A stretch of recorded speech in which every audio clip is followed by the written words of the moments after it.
Does the voice inside your head tell you things like this? I'm terrible with money. I'll never get ahead on my bills. Retirement is a dream and I'll never get there. Well, you aren't alone. Those self-sabotaging beliefs are incredibly common and entirely wrong. The truth is, you have the power to build the financial life you've always wanted. You just need a fresh mindset to make it happen. And guess what? You've come to the right place. A successful investor and entrepreneur is here to bust the money myths we tell ourselves and replace them with some helpful habits to put you on the right path. Get ready to take everything you thought you knew about money and turn it upside down. You're watching Inside Investing.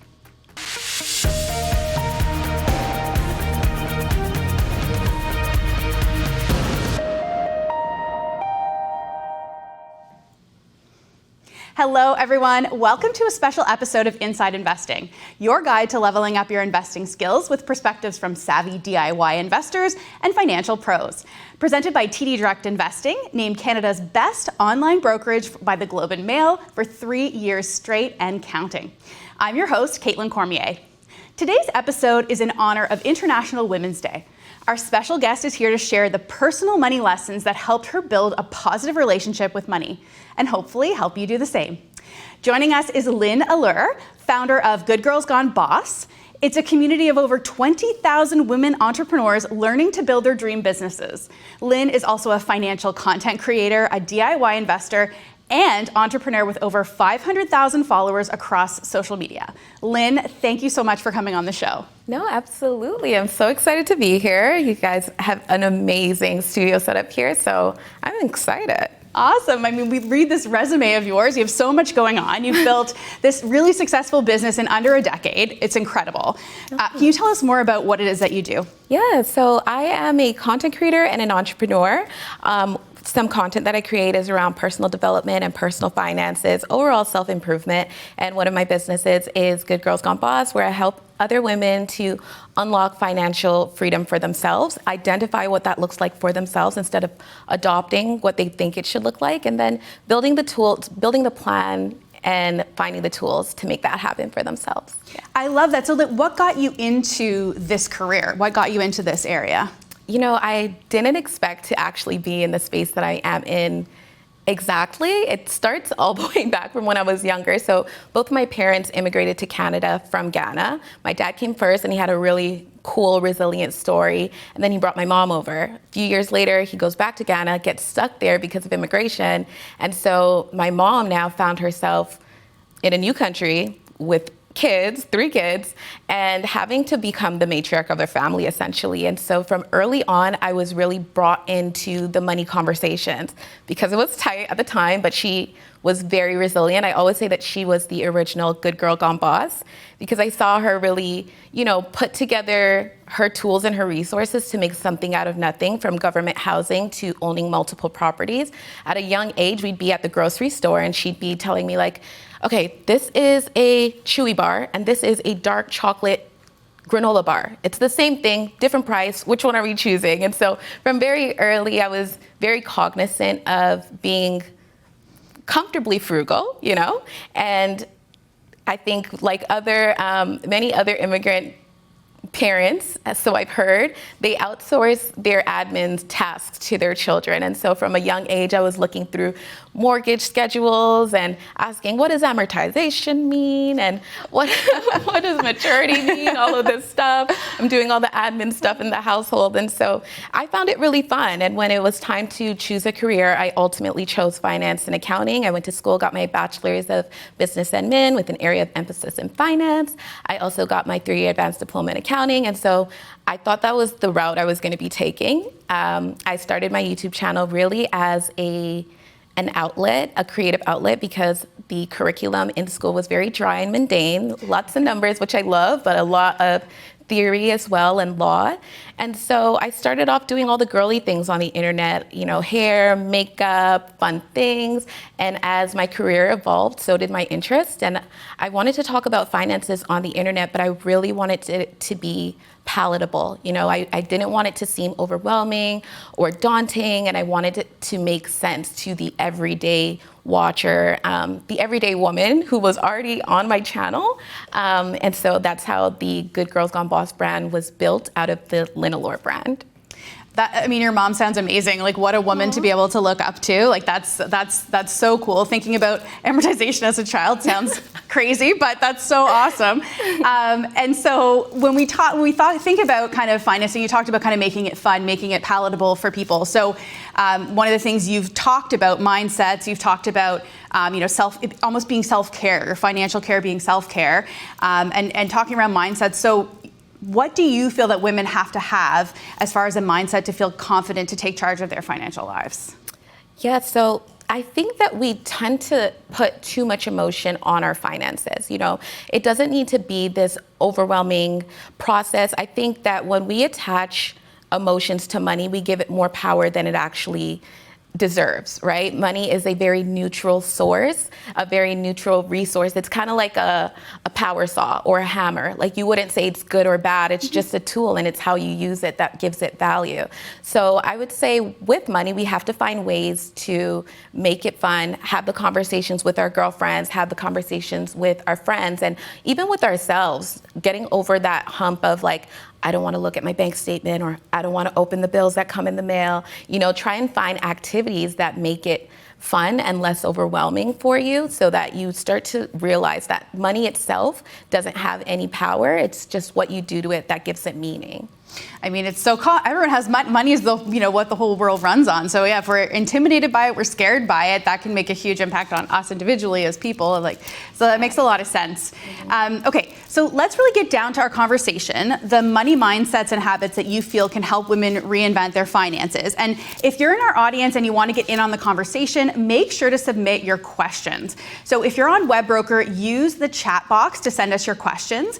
If you're watching in our broadcast platform, use the question and comments box on the right side of your screen. And if you're watching on YouTube live stream, click on the link in the description to join the broadcast platform, and then you can ask your questions from there. Okay, Lynn, we are going to have some fun. We're going to do things a little bit differently, reinventing our money mindsets and habits. So beside you, you'll see there is a bowl filled with some self-limiting beliefs that some women may hold about money. So you are going to go ahead and pick one out, read it out loud, explain the issue with it, and then share a fresh take that can help us reframe our thinking. Does that sound good? Sounds so exciting. Let's dive in. All right, what are we going to get? All right. Going into the green bowl. Let's see. What do we get here?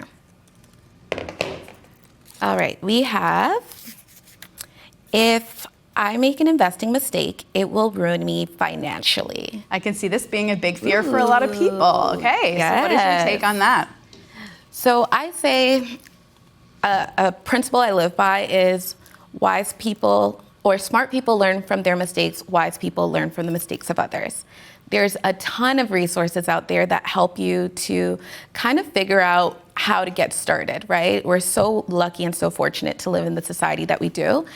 Diversify. That's what every single investor says. Diversify how you invest. Don't invest with money that you can't part ways with for some time, because the markets go up and down. That's inevitable. It's reasonable. And also, small investing mistakes are inevitable as well. Everyone goes through them. Large investors, retail investors, small investors, beginner investors. It is part of the learning curve. And so don't be afraid of them. Instead, take time to reflect and figure out how to go about not making those same mistakes in the future. That's okay. Absolutely. So we feel like that's not true, plus giving some extra tips about things that you can do to sort of set yourself up for success in that. Okay, Absolutely. Love it. Absolutely love it. Okay, let's go. Let's get another one. Next question. Let's see. I need to be very knowledgeable about investing before I can start.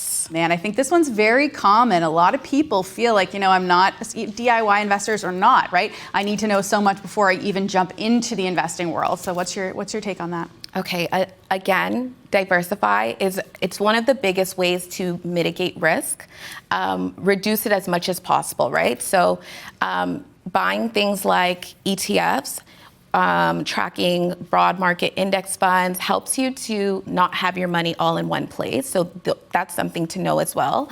And also, time in the market often beats trying to time the market. So starting now is very helpful for you.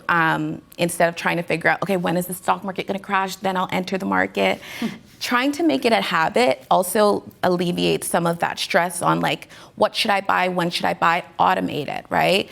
Depending on the brokerage that you're with, there are options typically to automate how you invest and in what products you invest in. So that's a way also to just take the stress off of it. You know, don't make it an overwhelming, daunting thing. Don't go from 0 to 100. Kind of take baby steps. Automate things. Start small. And what else do they need to know? That it's going to be okay. Everything's going to be okay. It's not as overwhelming as you might think. Once you start, you know, baby steps, learning, taking in information that's free and available on the internet, it'll be all good. It's a journey, right? Like we don't start our education at, you know, university. We go through the process, right? So you learn little things, get into it, right? You're not going to be an expert from day one. So it kind of sounds like there are some ways that people can get started really easily, and then just continue, right? Absolutely. If you want to keep learning, you want to keep, you know, building on your knowledge, then do it. And otherwise, you can just keep it simple. Exactly. Perfectly said. Love it. Love it. Okay. Next question. Next question. Let's see.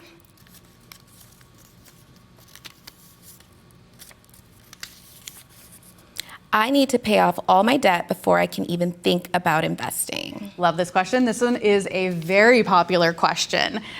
So debt, what are we doing? Are we paying it off or are we investing? So I think first we need to identify, is it good debt or bad debt, right? Good debt would be defined as debt that ultimately is meant to help you make more money in the long term. So we're thinking things like a student loan. Let's say you have about $40K in student loan debt, but the loan is to help you secure a well-paying job with, I don't know, a starting salary of $90K, for example. So that debt it's there, but it's for a purpose to help you to grow in your career, et cetera. Another example is mortgage. You know, the premise is that your home is going to be increasing in value, increasing in equity, hopefully, fingers crossed. And so as you're paying down that mortgage, you're also building equity. So that mortgage is fine as well. You don't need to pay off your mortgage before you can start investing. But when we talk about quote unquote bad debt, like retail debt, credit card debt, that is the Sephora runs, the vacations, I just felt like a new purse, those kind of debts should typically be paid off because the interest rate is so high. So the stock market historically has provided returns of 8 to 10% annually. If your interest on your debt is higher than that, it doesn't really make sense to put your money towards investing because you're owing more money overall on your debt. So it's best to try and pay that down, pay off high interest debt, and then consider investing in the stock market. Yeah. I love the way you frame that as things that will actually make you money in the future, like student debt, the house, like those are really key. I was going to counter and say, like, what if the Sephora run helps you look really good for a job interview or a new outfit? Not, Caitlin. Your bare face was beautiful, and Shoppers was available as well. You didn't have to go to Sephora. I was going to get down to the point that 19%, you're right, like how are you going to earn 19% or 20% in the market guaranteed? And, if you're doing that Sephora run, then hopefully that's out of cash as opposed to putting it on debt, right? Like absolutely. Okay. Yes. Okay, fine. The ways you justify the expenses. That's right. Okay. Let's keep going here. I love this. I loved your take on these things. It's always, it's very enlightening. It's good. Ooh, it's too late for me to start investing. We spoke about this a little bit, but essentially time in the market is better than trying to time the market. So starting today is better than starting a month from now, a year from now, 2 years from now. And then also just choosing the right account that makes sense for you. TFSA is a good overall account that I think generally works for most people. Your money grows tax-free, withdrawals are tax-free as well. And so that is a great, it's typically suitable for most people. But yeah, time in the market is better than timing the market. I've been known to say that the tax-free savings is a bit of the yoga of the investment world. It's very flexible. It does lots of different things for investors. I like that. I'm trying to come up with some different things to think about. So when we talk about that too old piece, what if you're somebody who's like, in their late 40s or 50s and retirement's like really short term? Is it just not worth it? Like, should you just not do it? Or, is it still worthwhile to get on a path for investing? I think it's still worthwhile, but also be modest with how you invest if retirement is looking like it's in the near future. But everyone deserves to invest, and you're still living, right? Like, retirement doesn't mean that you're no longer going to have expenses and money is not an issue that you have to deal with. So there are still options for you if retirement is in the near future. I would just say maybe be more mindful and modest with how you invest. Don't invest as aggressively as maybe a 25-year-old who has a large income coming in and doesn't see plans of retiring anytime soon. It's an easier path the earlier you start, so start today if you haven't started yet. But not aggressive investing, but maybe aggressive saving if you're later on in your process. Okay, that's a good one. Yeah, okay, I like it. Okay, let's keep rolling here. All right. Saving and investing takes a lot of time and effort I don't have. Okay, we talked a little bit about this whole idea of kind of how much knowledge that you need, but is this like a full-time job? And like, what am I taking on here as far as investing? Yeah. If we're automating and we're also investing in index funds, like ETFs, for example, we don't need to spend a lot of time or money. You can buy fractional shares. Depending on the brokerage that you use, you're able to buy fractional shares as well as automate, as well as something called DRIP, where if you buy any financial products that provide, why am I drawing a blank? Dividends. Thank you. That's okay, I got you. I was like, why can't I think straight? If you buy financial products that provide dividends, typically you're able to reinvest them, right? Depending on the brokerage platform that you use, but it doesn't need to be a lot of time or money. And on average, for a month, you can spend maybe like 10 minutes looking over your investments and then keep it moving and still enjoy life. I love that. And so we call them partial shares. We have them at TD Direct Investing, essentially dollar-based investing, right? Mm-hmm. Yeah, you don't have to say, I want this many shares. You just say, this is how much money I want to invest. Got a little description here just to kind of let people know that. And honestly, it can be somebody who's starting out, or it can be somebody who just has a lump sum they want to put in, right? It doesn't, partial shares aren't necessarily just for buying a piece of a share. You can buy, 10 and a half as opposed to, make sure you get every dollar invested. So very good call. Love the partial shares piece. Okay. Dollar cost averaging for the win. Yes. Love that. All right, let's see. Ooh, I can just let my partner manage my money for me. I was really hoping we would get to this one because it's a bit of a spicy take. So when it comes to finances and relationships, love and money, what are we saying? I say that I'm all for financial transparency, but I'm also a huge advocate for financial independence. So I'm a big lover of your money, my money, our money, but I think the idea of offloading the responsibility financially onto a partner is really not healthy for women, men, society at large. We have to take the responsibility of our finances into our own hands. And historically, we've been kind of told, yeah, a man's gonna come along and he's gonna save you and he's gonna handle the finances. But we love men, we think they're the coolest, but they're also human. And sometimes men have no idea what they're doing until it's too late. And you don't realize it until, you realize it. Yeah. So you have to take the responsibility, take the power back into your court and essentially be responsible for your finances. If you meet a partner that's equally as responsible, you guys can merge together, grow together, love that. But essentially we have to be the caretakers of ourselves now and our future selves. And I mean, no shade. I mean, like it's not that there's, none of us are excellent at everything. And so just because you're a man doesn't mean you're going to be phenomenal at managing finances. And I think we all need to kind of understand what our limitations are and ask for help. And then I always think of the term passenger princess. You can't be a passenger princess for your finances, right? Yes. Take track, because we never know where we're going to go. Like, who knows? This is the situation we're in today, but what does the future hold? Life is extremely unexpected, right? Yeah. I sometimes say, who's going to be the queens? Everyone wants to be a princess. Like, we we need the queens around to ask the difficult questions. And sometimes you're teaching your partner too that like, hey, I learned about this and I think it's very helpful. I understand why though, right? Historically, women weren't able to work. They weren't able to have their own bank accounts or their own mortgages, but times have changed. Lucky us. So we're in the workforce now. We make our own money as well. And we're equal in different ways, but we're equal partners, and there's a lot that women contribute financially to a household. So offloading it is dangerous, and we don't like danger. And some of it could be that whole fear of talking about money. We talked about that idea that it has so many stigmas that, you know, if you're scared about talking about money, then you're probably not going to want to bring it up with your partner all that much anyway. Yeah. Like, you know, light any fires or anything like that. Okay. No lighting fires. By the way, your nails are beautiful. I'm so glad we're getting close-ups when you reach in. Are we getting close-ups? Oh dear. Every once in a while. They look gorgeous. Oh my gosh. Well, thank you.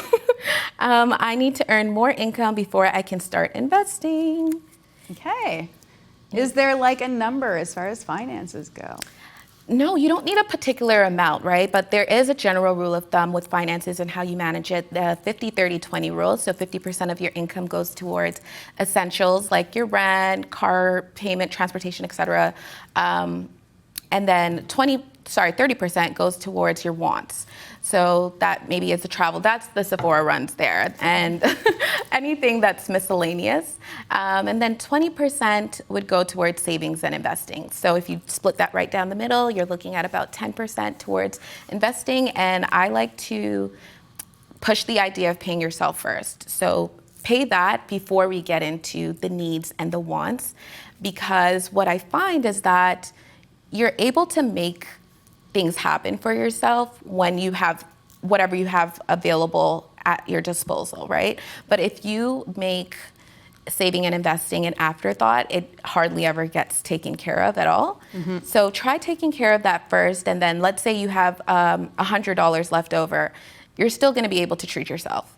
Versus maybe you have $500 left over. You would have treated yourself with $500. You would have justified it, right? Yeah. As we spoke about earlier, it's, I needed a new foundation because it's going to make my life better. Shoppers. Yeah. Okay? Like, you didn't need the $50 foundation. Yep. $20 would have done well. So yeah, pay yourself first and let the rest handle itself. It's taking care of your future self too, right? Like again, we don't know what's going to happen in the future. Ideally, you know, retirement, but before then, there's lots of things. I mean, even saving for a wedding, saving for children, saving for trips, micro retirement. There's so many things, right? Yeah. So it's like taking care of your future self and making sure she can live the best life too. Absolutely, yes. Make her a priority. You know, if you were in a relationship and he took care of you after everything else, you'd be like, oh my God, you don't care about me. So like, what message are you sending to yourself about your future self if like you're not thinking about her future? Absolutely. Yeah. All right. Let's see. Next question. Creating a budget for myself will make my life miserable. Aw, womp womp. No, I don't think so. I think that I understand the word budgeting can be like an icky word for a lot of people. It sounds so restricting, it's boring, it's mundane, I get it. Even for high earners, you know, like no one wants to go through and mark down every single transaction, but you can call it what you want in order to have a more positive thought process towards it, right? So, for example, an emergency savings fund. I don't like the word emergency savings. It doesn't work well with my nervous system. I don't like it. So I call it a peace out fund, right? Because in my mind, I'm like, if I'm in a situation that it's not conducive for the life I want to live, or it's harmful for me, I'm gonna chuck up my deuces. I'm saying peace out. I'm out of here. So I call my emergency savings fund a peace out fund. It's funner and it provides a little bit more of a lighthearted emotion towards savings. So when it comes to a budget, you don't have to call it that. You can call it, I don't know, like a take over the world plan or something, you know, like my financial overtake world plan, like call it whatever you want. It really doesn't matter. And then try to habit stack, try to pair it with things that you already like doing and things that you want to do more of. So with your budgeting, you can make it a a girls' night in. Invite your friends over, or you can do it by yourself and make it a ritual where every time you're going over your finances, maybe you order in sushi, and that's like your date night for yourself. Pair it with some lo-fi music, whatever gets you in a calm vibe, and just look over the finances. Like, don't beat yourself up about what you've done in the past, because you've already done it, you're still alive, you're fine, you will be okay. And that's important for people to know. You're going to be okay. It's all about just trying to get to know your habits a little bit better so that you can improve your decisions and your choices in the future. So it's not about beating yourself up about what you've done in the past. It's all just about learning yourself better so that you can do better, and that's it. I love that. It's that fresh start piece, taking a little bit of burden off of yourself, for sure. I think that's great. I think we only have 4 questions left. I say we just burn through them. What do you think? Let's do it. Let's do it. Yes. Okay. I think we have time. Yes. We'll get her done. Oh, this was the last one, actually. Oh, is it the last one? Yeah. Oh my goodness, there we go. Look at us. Okay, so my finances are meant to be kept to myself and not discussed with others. So you talked just a minute ago about that idea of doing like a date with yourself, looking through your finances, some habit stacking. Do you have some theories around the idea of keeping your finances to yourself?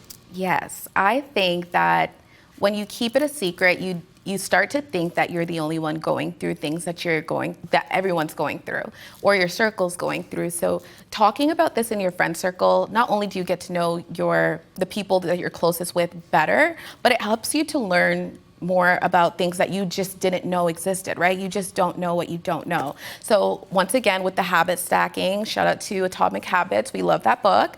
I think that you're able to pair things that you already do with your friends or your significant others, and then start incorporating money conversations in there. So you could talk about salary transparency, or how to negotiate raises, and what's normal in our age group. You know, when we were younger, it was talking about internships and, you know, your first job. Are you going the public accounting route, or are you going private, et cetera? And now that we're older, we're in different stages. Maybe people are talking about combining finances with their partner, or saving for a house, or, I don't know, children, et cetera, you know, things like this. So, I am a big advocate for having the conversations in your friend group. Money, once again, is not as taboo as we've been fed to believe. It is a neutral resource. And when we talk about it, it just kind of eliminates us thinking that it's this big, scary, overwhelming thing. I want to know, girl, how much are you putting down on your house, and why are you doing it that way? You know, Let's have these combos. You can make it a really fun activity with your friends and do like a brunch, a girls' monthly brunch meetup, or maybe you can do it quarterly, where you go out, have drinks, talk about the money. You can have people over. You can do it with your significant other, whoever you trust. I think that's really important too, because personal finances are very personal. They're called that for a reason. So you want to do this with people that you trust and that you can learn from and grow with as well.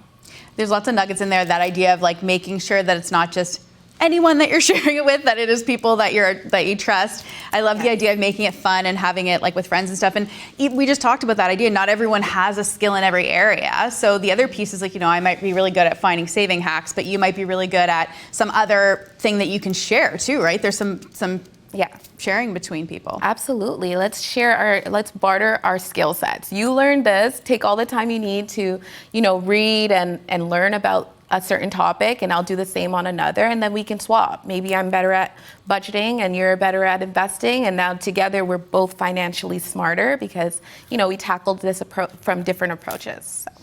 Yeah. I love it. And honestly, I'm always looking for an excuse to get together with friends. So if I can have a regular scheduled That's what I'm saying. hang out with my friends, and whether it is, you know, a book club, or it's talking about finances, or it's mixing the two together. I mean, let's read financial books. Like you just Atomic Habits. There we go. We'll have to get a list of your book club recommendations so we can get we'll get a crew going. Yeah, absolutely. All right. That's amazing. I can't believe we got through that whole bowl, but thank you so much for sharing your insights, because honestly, you have a really cool perspective on these things, and it just makes it feel so much less stressful when we can talk about it and have fun, like a freedom fund and those sorts of things, or like a peace out fund or whatever you call it. Yes. I love that. Yeah, I think it's great. It's like such a great perspective. Okay, before we continue, I do have a quick question for our viewers. Are you enjoying the show as much as I am so far? If you are, make sure to follow TD Direct Investing on YouTube, Instagram, and Facebook to get a sneak peek at upcoming episodes and a ton of other content designed to help you build your investing knowledge. And speaking of fresh content, here is what is on the latest episode of the Money Talk podcast. Private investments are in the headlines more and more, with massive investments in hard assets and infrastructure. These assets, many of them, need to exist and need to serve society, regardless of whether you have economic expansion or contraction. So what do investors need to know? We all like high returns. However, one always has to understand the correlation between returns and risk. TD Asset Management's Colin Lynch believes that means hands-on, active management. You have to go and walk the asset. You have to understand the asset. And that's what we call due diligence. We're owners, we're operators, we're managers. You can watch the full episode and past ones on Spotify and Apple Podcasts. All right, it is time for our Q&A, Lynn. Are you ready to open the floor and take questions from our viewers? Yes, let's do it. I'm excited. All right, our first question is from Nellie. So Nellie wants to know, I've heard of getting to your first 100K is the hardest. How did you do it? Ooh. So we know that you have been very successful, as we mentioned before, in your investing in other areas. So tell us about that. Yeah, I heard something recently that I started to adopt, which is that things aren't hard, it's just unfamiliar. It's not hard or easy, it's just unfamiliar and familiar. So that's an approach I've been taking on lately. But for me, as I spoke about earlier, I started my YouTube channel as a side hustle. It was first a creative outlet, then it turned into a hobby that so happens to make money, and then it turned into a side hustle while I was working simultaneously in a 9-to-5. And so I kind of stacked up that money from my side hustle while working my 9-to-5. And then when I had the framework that worked, I found a formula that worked out for me. I went full force in turning social media into a full-on business of its own, right? And so it was somewhere in between that transition, actually, of like my 9-to-5 plus social media being a side hustle. And so I like to tell people that, because often we think that, a 9-to-5 you can't build your way to wealth with a 9-to-5, and that's just absolutely not true. A 9-to-5 does provide you with stability and, a comfort while you're building really exciting things. But for me, it was turning my side hustle my passion into a side hustle, and then my side hustle into a full-fledged business. All right, that's awesome. Find what you're passionate about, and then yeah, they say you'll never have to work a day in your life, but I've been working. I'm tired. You do both, but you also can take care of yourself because you've already got yourself protected. So there we go. Yes. All right. Next up, we have a question from Kat. So Kat is saying, for someone who wants to eventually work part-time, how can investing help build a steady stream of monthly income? Ooh. Okay, very interesting. Eventually work part-time. So I'm assuming right now we're full-time, and the goal is part of what looks like a soft life for you is only working part-time. Love that.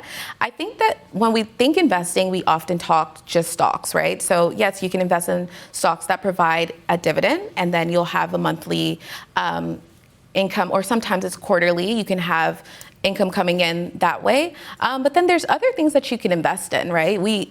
Investing doesn't only mean stocks. It can mean investing in other businesses. It can mean investing in other income producing assets, whether it be real estate. You can get monthly income through rent as a landlord. So looking at your options, not just in the stock market, but externally as well. And then ultimately the best asset that you have as a person is yourself. So investing in your education as well. So that involves looking at which avenues you want to take that make the most sense for you. Because what might work for me it sounds like a headache and overwhelm and a nightmare for somebody else. So invest in yourself and get to know yourself better, and the habits that you light up at and the habits that are like just not, they just don't work for you. You don't enjoy them at all. Got to enjoy the journey, right? Yes. It's not just the end of the road. You got to enjoy the way you get there too, right? That is really important, yeah. Awesome. Okay, Amy has a question for us. Let's see what Amy wants to know. What are the top frugal habits that helped you accumulate your wealth? I love this. I'm always looking for ways to cut costs. I'm a well-known bargain hunter, or well-documented, maybe I should say. Yeah. So what is it that you do that is kind of frugal to help you? Ooh, that is a good question. What do I do that's frugal? So I think for myself, balance looks like splurging in some areas and being frugal in the areas that don't matter to you at all. So something that's really important to me is like my home and where I like lay my head to rest. So that's an area that I'm not too frugal in. But some areas that I don't really care much about is like clothing and like not travel internationally, but like driving. Like I don't spend a lot of money on cars, and I don't spend a lot of money on clothes, and I do my own hair and makeup. So like areas that women could spend a lot of money on, these are areas that I kind of skimp out on because I know how to use a curling iron, and I have clothes that I've had for like 5-10 years. I just buy it once, quality over quantity. So 5-10 years is a stretch. Maybe I just thought about that. 10 years. Actually, I do have like a yoga set from 10 years ago. But for me, it's just like the areas that I don't really care about. I don't splurge on just because society says that you should. Every day there's a new trend. There's a new blazer, a new jacket that's trending and everybody wants it. I don't care, so I don't spend money on those things. But I splurge on the areas that matter to me. So yeah.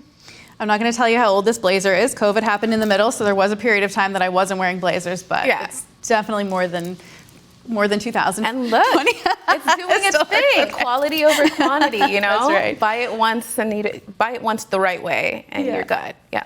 No, I love that because it makes you prioritize what's important, right? And at the end of the day, like you said, you can't be on Instagram and keeping up with everyone who's there. You have to choose what's important to you and focus. Yeah, I love family is important. I spend a lot of money on family. I spend a lot of money on experiences, but then I will take an Uber X instead of like a luxury supercar or something. Like, it doesn't matter to me. Yeah. Love it.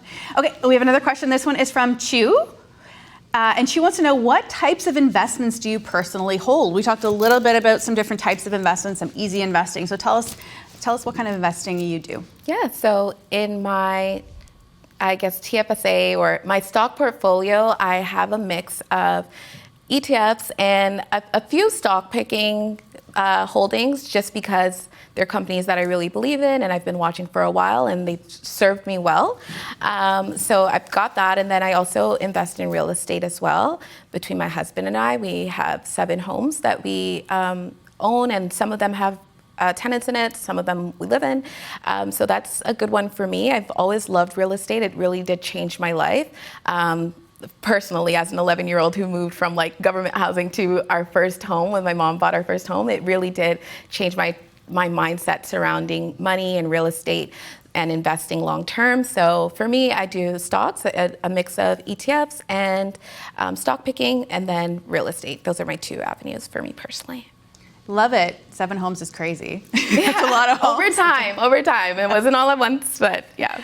Okay. And then I was, core and satellite. Do you do any of that sort of idea? So like the core of your portfolios and something more stable, and then maybe a little bit of stock picking. Is that kind of the idea with that? Yeah. For the most part, ETFs are the largest part of my holdings in terms of like how many times I've purchased them, but I also do have some companies that have just performed really well. But that wasn't a for sure strategy, right? I just kind of bought them with the idea that they are going to do well just by looking over their fundamentals. But for the most part, ETFs are like my nice and easy, just throw it in there, automate, and you'd be surprised how much over time you see this money has doubled, tripled, and you're like, oh wow, that was really easy. Easy. It's not as overwhelming. Yeah, not as overwhelming as I thought it would be. That's crazy. All right, we have another question coming in. This one is from Zoe, and Zoe wants to know, what's the worst investing decision you've ever made, and how did you recover from it? All right, so you just want to we're going to open up wide here. What's the worst investing decision you made? Okay, so I was talking about real estate, right? Mm-hmm. Not all real estate purchases are good purchases. So I know better, but sometimes I don't do better. I bought a property off of emotion. I was like, I just love this place and I want it forever, blah, blah, blah. The numbers didn't make sense and I knew that. So once I got over that, I just looked at the numbers. I spoke to my mortgage company and my realtor, and I was like, you know what, we're gonna eat this cost. We're gonna move some things around and get rid of the property.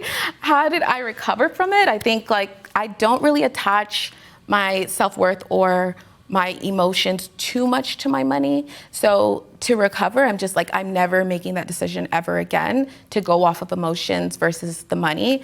I will meticulously go over spreadsheets and comparables in the area before making any purchases. But that was the biggest because of the amount, I guess. But I recovered. You're always going to be okay. That's the really important message to take away from any financial mistake, that you're going to be fine. Yeah. The biggest thing I heard from that is the emotion, making emotional decisions. And I think that can go across the board with any type of investing, that whether it's real estate or in the market, using those emotions, your brain tends to be a bit smarter than your heart can be. So it's in all decisions in life. So, so that's, I think that's a really transferable lesson for sure. Okay, we have time for one more question. Aaliyah has a question for us. So Aaliyah wants to know, what is the biggest mistake you see women make with their money? So not necessarily you specifically, but you work with a lot of women through your business, and obviously you've got your social media as well. Is there a big mistake that you see women make? Yeah, we kind of touched on it a bit earlier, but it is that trope of Prince Charming is going to come along and save us. And then I think because we've kind of been conditioned to think this way, we can sometimes be a little bit meek with our decision making, or going after large opportunities, right? We kind of just allow these things to passively come our way instead of going after the opportunities. We passively allow people to make decisions for us or tell us what we should do with our money instead of educating ourselves. So I think that's something that I'm hoping can change more as, we evolve as a society and women are in the workforce more. We have our assets as well, and we're talking about money too. It's not taboo. It's not a very rude topic to have, a topic of discussion to have with your close family and friends. So that's something that I see where people are kind of putting their lives on pause. They're putting their lives on pause for Mr. Right to come along. I don't want to invest. I don't want to buy a home yet because I want to buy it with my husband, my future husband. I don't want to, do this and another opportunity because what if, I have kids one day and I want to raise them in Canada. It's don't put your life on pause waiting for a savior. Be your own hero in your own story. That's the mistake, I would say. I love that. Be a self-promoter. Believe in yourself and push yourself to do the things you want to do and not just wait around. Take a seat at the table, ask the questions, speak up. No one's going to beat you up for speaking. It's okay. You will be safe. You'll be fine. I love that. No, it's so true. I mean, there's the research out there that women just tend to not be as confident with themselves sometimes as their male counterparts. So I think it's an extremely important message to share as well. Yeah, adopt some audacity. I think some men are very audacious, and it goes back to them they're really good at faking it till they make it.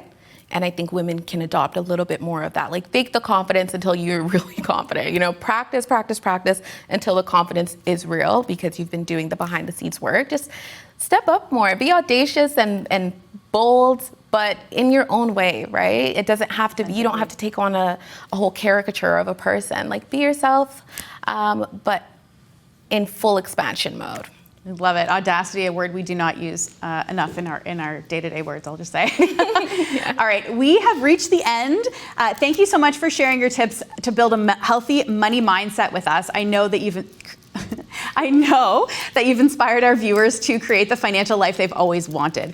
And if you're interested in learning more, we actually have a Women Investor Series coming up in April. Registration is now open, and you can find that in the Learning Center on Webbroker. And for those in our audience, thank you for tuning in. Make sure to check out next week's episode. Financial pro and influencer Ben Felix tackles one of the biggest questions for young Canadians. Should they save to buy a house or rent and invest instead? The answer will surprise you. That is all the time we have for this edition. Before we go, just a quick note about keeping your investments accounts safe. Is your investment account actually secure? If you're only relying on a password, the answer may be no. To truly lock down your account, turn on two-factor authentication and biometrics. Want an extra layer? Enable a trading password on Webbroker. It's a secondary code required before any trade is placed. And remember, never share your PIN with anyone. TD will never call you for it. If you want someone else to have access, add them officially as a trading authority or power of attorney. Secure your account, secure your future. From everyone at Inside Investing, thanks again for watching, and we'll see you next time.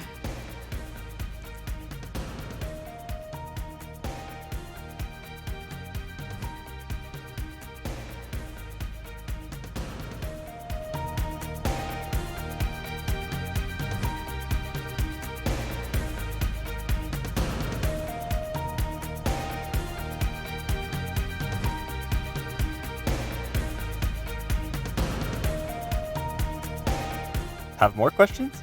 Check out the links to the right and in the description below.